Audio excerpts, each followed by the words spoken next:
নমস্কার বন্ধুরা, প্রিয়াঙ্কা নিউ রেসিপিতে আজকে সরস্বতী পূজা উপলক্ষে খই পাক আর খইয়ের মোয়া রেসিপি হবে।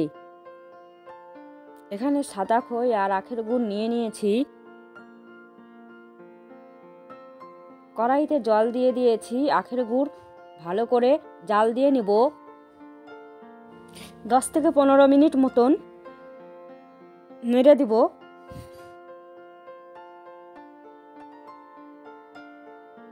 হয়ে গেছে, নামিয়ে নিলাম।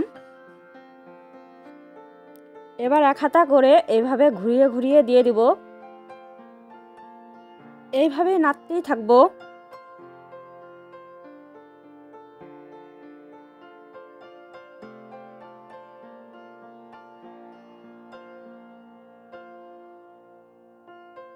হয়ে গেল খই পাক।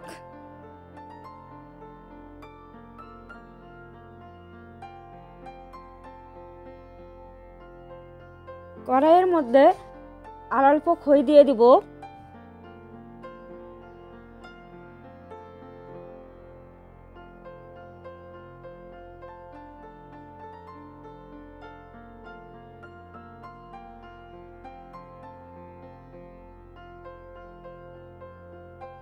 এখন মোয়া বানিয়ে নিব এইভাবে করে।